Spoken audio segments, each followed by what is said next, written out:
Pronoun. आज हम लोग प्रोनाउन पढ़ रहे हैं और प्रोनाउन जो स्थिति में है हम लोग, तो ऐसे हम लोग बोल देते हैं कि दुनिया में कोई भी ऐसा शब्द जो नाउन के बदले में आ जाएगा उसे प्रोनाउन कहेंगे। ऐसा नहीं है। इस बात का ख्याल रखना है कि प्रोनाउन एक ऐसा शब्द है जो नाउन के बदले में आता है, नाउन के बदले में आता है। और इस बात का भी अंदाजा लगाना है कि pronoun is a word that used at the place of noun. Pronoun एक ऐसा शब्द है जो कि संज्ञा के बदले में आता है। आप ध्यान देंगे कि यह संज्ञा के बदले आने वाला शब्द है। यह संज्ञा के बदले आने वाला शब्द है। यह किसी भी वाक्य में आने वाले बार बार के सब्जेक्ट से बचाकर वाक्य को सुंदर बनाता है। यह समय को भी बचाता है। जैसे कि एक साथ कई व्यक्तियों का नाम ना लेकर उसे आप लोग या तुम लोग कहकर काम चला लिया जाता है। सवाल यह है कि यह संज्ञा के बदले में आने वाला शब्द है या किसी भी वाक्य में आने वाले बार बार के सब्जेक्ट से बचाकर वाक्य को सुंदर बनाता। कंफ्यूजन है कि जैसे कि कोई मान लेते हैं कि हम कह रहे हैं कि भारत महान है, यह मेरा देश है, ये मेरी मातृभूमि है, इससे हम प्यार करते हैं। इसमें बार बार हम भारत को या इंडिया को रिपीट नहीं कर रहे। और जैसे कि हम लोग बोलते हैं जैसे गाय चौपाई जानवर होती है, गाय दूध देती है, गाय घास खाती है, गाय के 2 सींग होते हैं, तो बार बार गाय रिपीट कर रहे हैं। और जब एक वाक्य में बार बार चंदन नाउन बार बार रिपीट होने लगे तो वो वाक्य गलत हो जाता है। और बार बार नाउन रिपीट नहीं हो, बार बार नाउन रिपीट नहीं हो, उसी से बचने के लिए हम लोग प्रोनाउन का यूज करने लगते हैं। और आप समझेंगे ना, एक साथ कई व्यक्तियों का नाम ना लेकर उसे आप लोग या तुम लोग कहकर काम चला लिया जाता है। जैसे कि आप लोग इतने तादाद में बच्चे हैं और सबका एक एक नाम बोल करके अगर हम ये कहें कि आप जा सकते हैं और सबका नाम लेकर के बोले कितना समय लग जाएगा। तो उसके बदले में हम क्या कह सकते हैं आप लोग को कि आप लोग जा सकते हैं, आप लोग या तुम लोग कह करके हम उसको यूज कर सकते हैं। कोई कंफ्यूजन है? और याद रखिए प्रोनाउन के 8 भाग होते हैं। पहला का नाम है पर्सनल प्रोनाउन, दूसरा का नाम है डिमॉन्स्ट्रेटिव प्रोनाउन, तीसरा डिस्ट्रीब्यूटिव प्रोनाउन, चौथा इंडेफिनिट प्रोनाउन, पांचवा रिफ्लेक्सिव प्रोनाउन और छठा इंफेटिव प्रोनाउन, सातवां इंट्रोगेटिव प्रोनाउन और आठवां रिलेटिव प्रोनाउन। और ये सारे चीजों का नियम भी है और डिफिनेशन भी है और ये हम लोगों को जानना भी है। और अगर हम डिफिनेशन में आते हैं तो पर्सनल प्रोनाउन पहला रूप कि personal pronoun stands for 3 persons. वैसे शब्द जो किसी नाउन के बदले में विशेष रूप से प्रयुक्त होता है उसे पर्सनल प्रोनाउन कहते हैं। जैसे कि एग्जांपल के तौर पर लेते हैं, जैसे सीता आ रही है तो सीता के लिए हम लोग क्या देंगे? ही देंगे कि इट देंगे कि सी देंगे? तो सी ये कैसे जाने कि सी देंगे? क्योंकि वो सीता है, स्त्री है, इसीलिए सी लाएंगे। जैसे कि अगर कोई लड़का हो, बॉय हो, उसके लिए क्या आएगा? ही आएगा।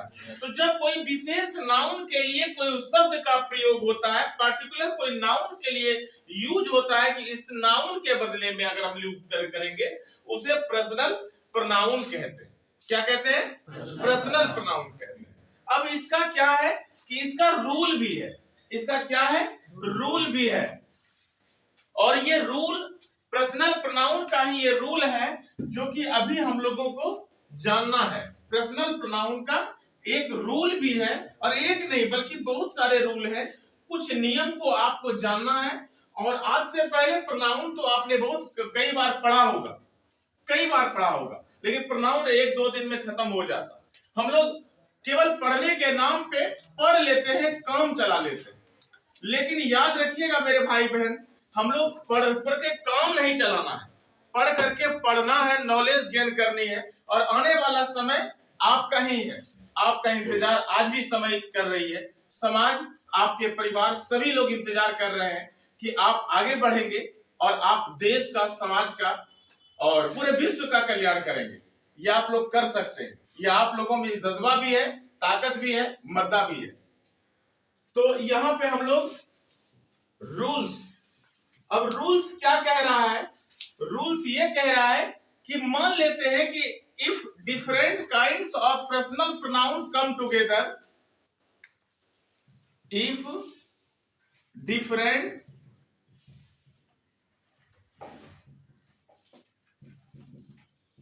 kinds of personal pronoun come together, they are arranged formula 231 order. यदि भिन्न भिन्न प्रकार के पर्सनल प्रोनाउन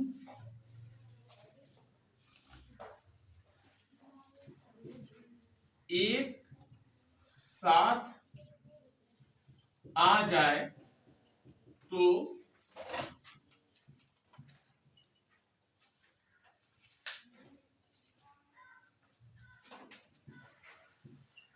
फॉर्मूला 231 का प्रयोग करेंगे। अब जो है इस बात का भी याद रखना है कि if different kinds of personal pronoun come together they are arranged formula 231 order. ये 231 क्या है? तो आप ध्यान देंगे तो आई और वी जो है वो फर्स्ट पर्सन है, यू क्या है? सेकेंड पर्सन है, और बाकी ही सी इट वन दे ये सब कुछ थर्ड पर्सन है। और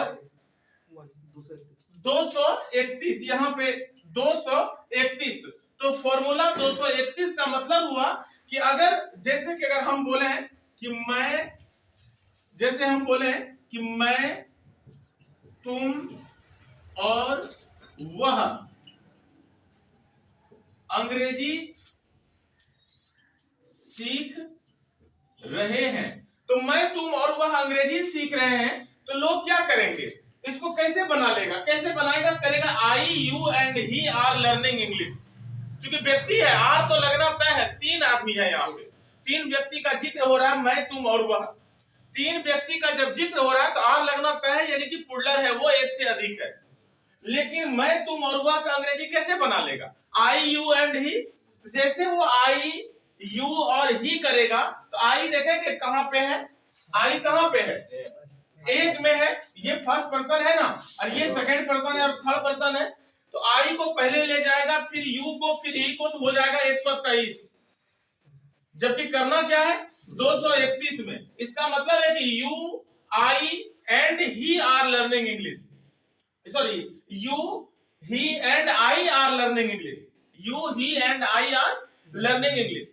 और इस स्थिति में हम लोग आई के साथ भी आर लग रहा है, तो आई के वजह से आर नहीं लग रहा, आई के वजह से आर नहीं लग रहा, बल्कि यहाँ तीन व्यक्ति का जिक्र हो रहा है, तीन व्यक्ति का जिक्र हो रहा है, इसीलिए यहाँ पे प्रयोग आर का प्रयोग किया जा रहा है। और याद रखिए 231 ऐसा भी होता है कि जब हम लोग इस स्थिति से अंगत ये बात करते हैं कि अगर भिन्न भिन्न प्रकार का पर्सनल प्रोनाउन एक साथ आ जाएगा, फॉर्मूला 231 लगेगा। 231 समझ में आ रहा है क्या कह रहे हैं? 231 समझ में आ रहा है क्या कह रहे हैं? 231 का मतलब हो गया कि पहले सेकंड पर्सन, फिर थर्ड पर्सन, उसके बाद फर्स्ट पर्सन। लेकिन कभी कभी 123 भी लग जाता है। 123 कब लगेगा? 123 तो लगना ही नहीं है, लेकिन कभी कभी लग जाता है जब वाक्य में कोई गलत काम हो, पाप की योजना या प्रायश्चित हो, पाप की योजना या प्रायश्चित हो, तो फॉर्मूला किसका प्रयोग करेंगे? 123 का। जैसे मैं, तुम और वह अंग्रेजी सीखने जा रहे हैं, क्या लगेगा? 231 लगेगा, क्योंकि अंग्रेजी सीखना कोई पाप नहीं है, अंग्रेजी सीखना कोई पाप नहीं है।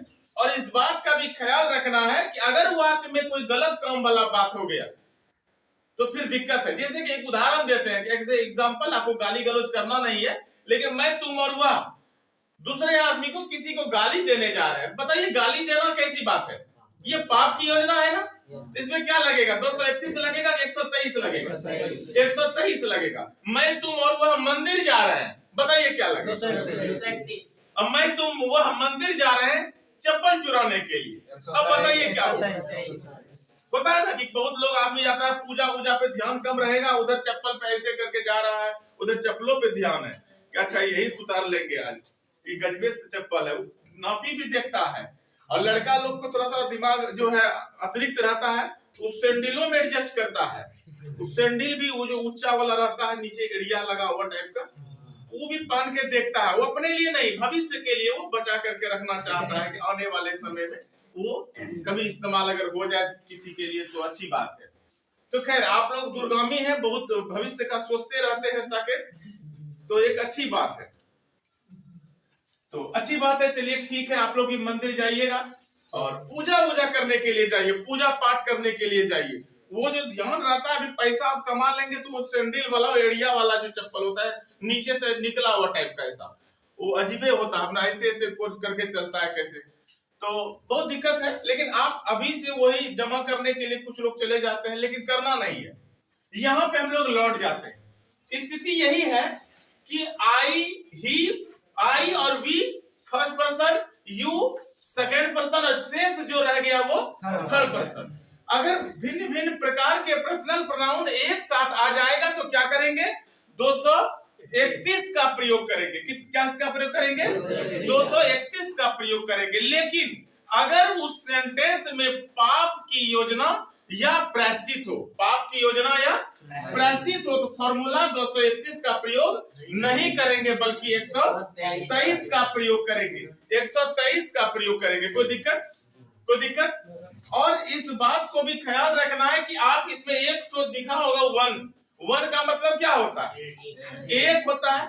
लेकिन प्रोनाउन में कभी एक का प्रयोग हो रहा है क्या? ये वन का प्रयोग, वन मतलब होता है हम लोग। वन का मतलब क्या होता है? हम लोग। जबकि हम लोग जानते हैं, हम लोग का अंग्रेजी वी होता है। वी का प्रयोग हम लोग हमेशा इस्तेमाल किया है, किसके लिए? कोई दिक्कत? कई बार क्या होता है कि वी का प्रयोग तो हम लोग के लिए होता ही है, वन का प्रयोग भी हम लोगों के लिए होता है। लेकिन दोनों में अंतर क्या है जानना जरूरी है, वरना हम लोग कहीं भी किसी का इस्तेमाल कर सकते हैं। नहीं होता है कि कुछ कुछ आईब्रो बनाता है ना, तो आईब्रो काटा जाता है, तो आप क्या करेंगे कि बैठकी से, हसुआ समझते हैं, हसुआ, उससे सब्जी काटते। अब वही हसुआ से आप आईब्रो किसी का काट लीजिएगा, अजीब नहीं लगेगा? लगेगा ना। तो काटने का अलग अलग विकल्प है। तो इसी तरह से हम लोगों का भी विकल्प है कि जब कोई बात वक्ता और श्रोता पर लागू हो, वक्ता और श्रोता पर लागू हो, तो किसका प्रयोग करेंगे? वी का प्रयोग करेंगे। वक्ता और श्रोता पर। वक्ता समझ रहे हैं, बोलने वाले, श्रोता सुनने वाले। यहाँ वक्ता कौन है? अनुसर मैं हूं, और हम बोल रहे हैं तो हम वक्ता हो गए, और आप लोग क्या है? श्रोता है। मेरे भाई बहन, इस बात का ख्याल रखिएगा कि वी का प्रयोग तब करते हैं जब कोई बात या कोई उपदेश, कोई बातें वक्ता और श्रोता पर लागू, वक्ता और श्रोता पर लागू हो, तो ऐसी स्थिति में हम लोग वी का प्रयोग करते हैं। लेकिन वन का प्रयोग, वन का मतलब भी हम लोग होता है, वी का मतलब भी हम लोग होता है। वक्ता और श्रोता पर अगर बात लागू हो तो वी का प्रयोग करेंगे, और वक्ता, श्रोता और गैर श्रोता, कोई बात अगर तीनों पे लागू करवाना हो तो किसका प्रयोग करेंगे? वन का प्रयोग करेंगे। जैसे कि one should respect our country, one should respect one's country, one should respect one's country. हम लोगों को अपने देश की कद्र करनी चाहिए। इस वाक्य में मेरा उपदेश आप लोगों को और पूरे देशवासियों के लिए भी है कि देश की सम्मान करनी चाहिए। लेकिन अगर कह दें कि we should respect the country, तो इसमें शर्त यही हुआ कि मैं और आप लोगों को देश की कद्र करनी चाहिए। बाकी लोगों से हमको क्या लेना देना, जो यहाँ पे पढ़ने आए हैं उनकी जिक्र कर रहे हैं। इसका सेंस ये हुआ, ये सेंस हुआ कि वी का प्रयोग समझ में आ गया, वन का प्रयोग समझ में आ गया है। और याद रखिएगा मेरे भाई बहन कि जब भी हम लोग उस दौर में पहुंचे हैं जहां से कि आपकी आवाज और आपकी आवाज ही आपकी पहचान रह जाएगी। आपकी आवाज ही आपकी पहचान रह जाएगी। दुनिया में बहुत लोग जन्म लेते हैं और बहुत लोग समाप्त हो गए। कुछ लोगों को याद किया जा रहा है बार बार, कुछ लोग तो नामो निशान तक मिट गया, कुछ लोग का नाम तक भी नहीं है, पहचान समाप्त हो गई है। लेकिन हम तमाम लोग उन युवाओं में हैं जहां से भाषा पे नियंत्रण रखना जरूरी हो। एक छोटी सी बातें है, आप याद रखिएगा कि बुद्ध जानते हैं गौतम बुद्ध। एक बार गौतम बुद्ध अपनी यात्रा पर चल रहे थे, उनका एक शिष्य हुआ करता था आनंद, और एक व्यक्ति गुस्से में आया और बुद्ध के चेहरे पे थूक दिया, और उसके पीछे आनंद थे। आनंद को बहुत गुस्सा आया, उनका शिष्य हुआ करता था, आनंद को बहुत गुस्सा आया। तो उसी दरमियान में बुद्ध कहते हैं कि मामला क्या है, क्या कहना चाहते हैं आप? बोला, हद है महाराज, आपके चेहरे पे थूक दिया, आप कहते हैं क्या कहना चाहते? बोला, आनंद, भाषा बहुत कमजोर है, मनुष्य का भाषा बहुत कमजोर है, मनुष्य बहुत ही निरीह प्राणी है, कुछ कहना चाहता है, बड़ी क्रोध की बात है, कुछ कहना चाहता है, शब्द नहीं मिल रहे हैं, क्रिया से प्रकट किया है। दया करिए इस व्यक्ति पर। लेकिन इस बात को भी अंदाज रखना है कि वो बुद्ध ये बात कह दिया, जो थूक दिया था वो बहुत पछतावा हुआ, घर वापस गया, रात भर सो नहीं पाया, सुबह आया, फिर पैर पकड़ के रोने लगा। बुद्ध ने आवाज दिया, आनंद कहां हो, आओ यहां। देख रहे हो आनंद, मनुष्य का भाषा बहुत कमजोर है, कहना कुछ चाहता है, हो कुछ और जाता है। कल भी ये आया था, कह नहीं पाया था, क्रिया से प्रकट किया था, और आज भी कुछ कहने के लिए आया है, आज भी कुछ कहना चाह रहा है, कह नहीं पा रहा है, रो के प्रकट कर रहा है। उनका पैर पकड़ लिया, आनंद, भाषा बहुत कमजोर है। तो हम लोग इस बात को याद रखेंगे कि अपने दिनचर्या में इस बात को भी एडजस्ट करना है कि हम लोग कैसे सामने वाले से बात करें। अब बात करने की कला होनी चाहिए, सम्मान होना चाहिए, इज्जत देना है, और इस बात को भी याद रखना है। आज भर इतना ही रहने देते हैं, कल हम लोग फिर से मिलेंगे प्रोनाउन के अगले दौर में। इसमें रिफ्लेक्सिव प्रोनाउन भी जो लिखाया गया था, वो रिफ्लेक्सिव प्रोनाउन भी आपको पढ़ाया जाएगा। जिसे रिफ्लेक्शन का मतलब जानते हैं आप लोग, रिफ्लेक्शन, परावर्तन। तो जब कोई क्रिया अगर आप करते हैं, उसका असर अगर आप ही पे पड़ जाता है, कोई क्रिया अगर आप किए हैं और उसका इंपैक्ट अगर आप पर पड़ गया है, तो वो रिफ्लेक्सिव प्रोनाउन हो जाता। क्या हो जाता है? Reflexive pronoun. आप सुने ना, मैं खुद को मिटा दूंगा तेरी चाहत में। किसको मिटा देंगे आप? खुद को मिटा देंगे। मिटाने वाला कौन आ रहा है? मोहल्ला वाला आ रहा है क्या? किसको मिटा रहे हैं? खुद को। और आप भी मिटा रहे हैं, मैं खुद को मिटा दूंगा तेरी चाहत। नहीं होता है कि आप कई बार ऐसा देखते होंगे कि कोई गाना गुनगुना देता है, गाना भी निकला था इस तरह का, लेकिन ये गाना नहीं है। मेरी निगाहों से अगर आप देखेंगे तो आपको ऐसा लगेगा कि नहीं, ये तो रिफ्लेक्सिव प्रोनाउन है कि मिटाने का काम कौन कर रहा है। आप बहुत सारे देखेंगे लड़के लड़कियां लोग कुछ खुदकुशी कर लेते हैं, जाके आप देखते हैं तो क्या लगता है ऐसा कि वो बेचारी ने खुदकुशी कर लिया। मेरी निगाहों से देखेंगे तो लगेगा रिफ्लेक्सिव प्रोनाउन कर लिया। क्या कर लिया है? रिफ्लेक्सिव प्रोनाउन कर लिया है। क्योंकि किसको मार दी? खुद को। काम करने वाली कौन थी? वही थी। अब किसको मार ली? खुद को मार ली। कौन प्रोनाउन कहलाएगा? रिफ्लेक्सिव प्रोनाउन कहलाएगा। क्या कहलाएगा? रिफ्लेक्सिव प्रोनाउन कहलाएगा। मैं खुद को मिटा दूंगा तेरी चाहत में। इस सेंटेंस में भी रिफ्लेक्सिव प्रोनाउन है, इस सेंटेंस में भी रिफ्लेक्सिव प्रोनाउन है। ये तमाम चीजें हम लोग कल पढ़ेंगे। और इस वीडियो को आप अधिक से अधिक शेयर करें, लाइक करें, सब्सक्राइब करें चैनल को। बहुत बहुत धन्यवाद आप लोग।